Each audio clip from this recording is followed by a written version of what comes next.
যে আপনারা এসেছেন কীর্তন শ্রবণ করতে, কত দূর দূরান্ত থেকে কীর্তন শ্রবণ করতে এসেছে। এই কীর্তনটা আমরা কেন শ্রবণ করব? এই কীর্তন শ্রবণ করে লাভ কি? এই যে আপনারা বসে আছেন, কীর্তন শ্রবণ করছেন, কীর্তন শ্রবণ করলে ফলটা কি হবে?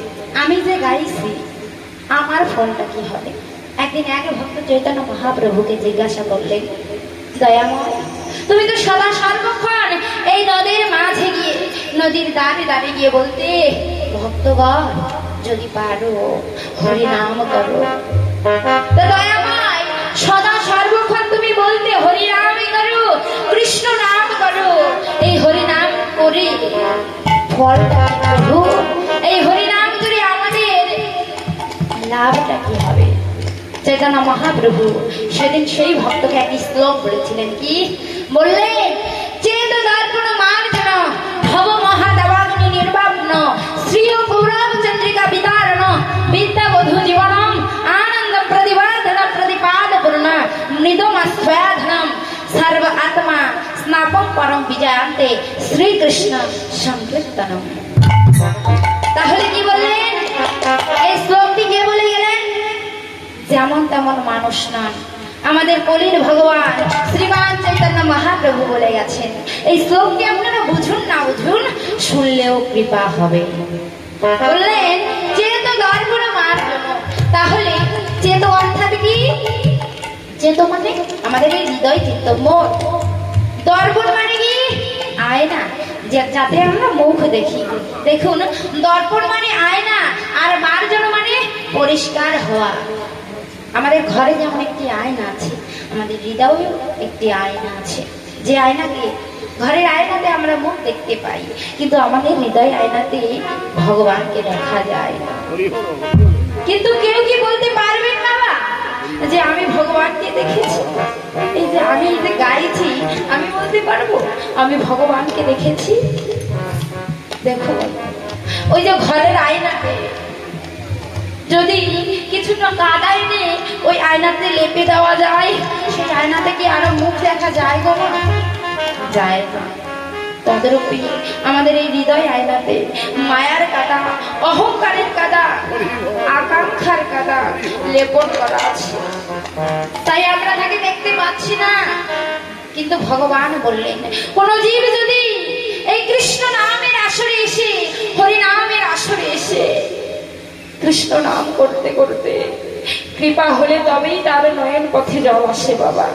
আর কৃপা না হলে কিন্তু তার নয়ন পথে জল আসে না।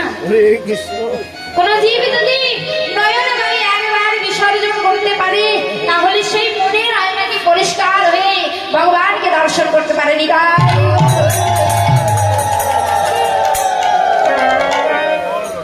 তাই বললে কোন জীব যদি তার অহংকারের কাদাটি নয়ন জলে একবার ধুয়ে মুছে ছাপ করতে পারে, তখন ভগবানকে দেখা যাবে।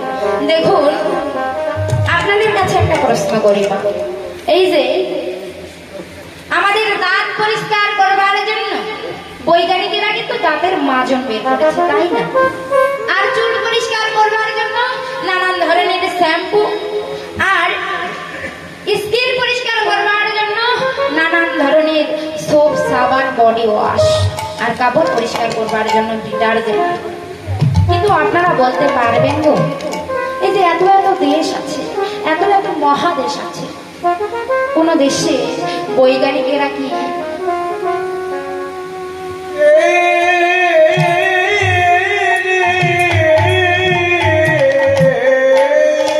বলেন? এই যে এত এত দেশ আছে, এত এত মহাদেশ আছে, কোন দেশের বৈজ্ঞানিকেরা কি মন পরিষ্কার করবার জন্য কিছু বের করতে পেরেছে বাবা?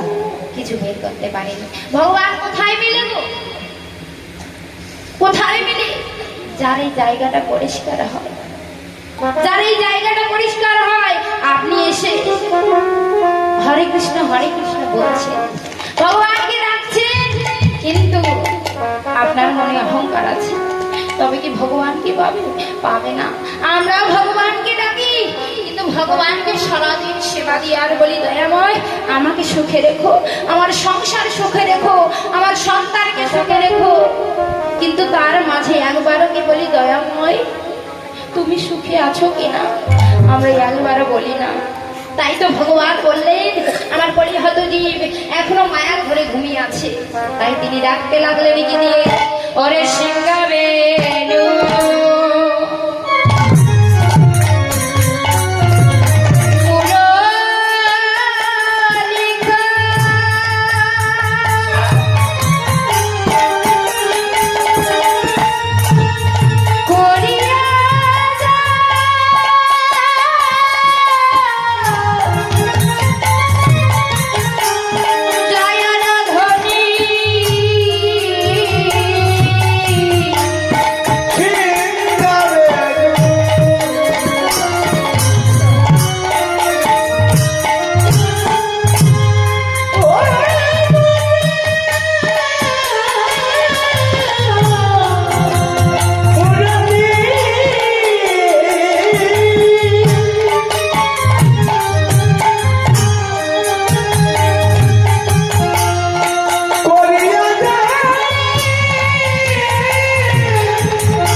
হই হই বলিয়া গোটা ফিরাই পাচনে। তাহলে সিংহাবেনু মুরলী ধ্বনি করতে লাগলেন। শাস্ত্রী বললেন সিংহাবেনু মুরলী ধরা চূড়া কাশিবাসী শঙ্খ চক্র গদা পদ্ম তিনি তো সেই তিন যুগেই রেখে এলেন। কলি যুগে তো তিনি শঙ্খ চক্র গদা পদ্ম মোহন মুরলী কিছুই সঙ্গে আনলেন না। তিনি তো শুধু স্কন্ধে ভিক্ষার ঝুলি, মস্তকে বাঁধি নামা বলি, বদনে হরিবল হরিবল বলি এলেন এই নদিয়ায়। তাহলে সিংহাবেনু মুরলী পেলেন কোথায়? তিনি অন্তরে কালো হয়ে উপরে গৌরাঙ্গ হয়ে সিংহা মুরলী ধ্বনি করতে লাগলেন। শুনছেন কারা? এই জাগতিক জগতের তারাই শুনছে যারা পূর্বে শুনেছিল। শাস্ত্রে বললেন পূর্ব জন্মে যদি কৃষ্ণ নামে না থাকে অঙ্কুর, এহ জন্মে কৃষ্ণ নাম না হবে মধুর। তাহলে সেই কর্মই শুনছে পূর্বে যে কর্ম শুনেছিল এবং ভবিষ্যতে গিয়েও তারাই শুনবে। আবার বললেন হই হই বলিয়া গোরা ফিরাই বাজনি। তাহলে কার হই? কেন? ভগবান বললেন যে যান আমার হয় আমি তার। মহাপ্রভু তো সনাতন শিক্ষাই বলে গেলেন সনাতন ও সনাতন তুমি আমার ভক্তদের গিয়ে বলে এসো আমি তার হই যে যান আমার হয়। ভক্ত যদি ভাবে আমায় একবার, আমি ভক্তকে ভাবি বহুবার।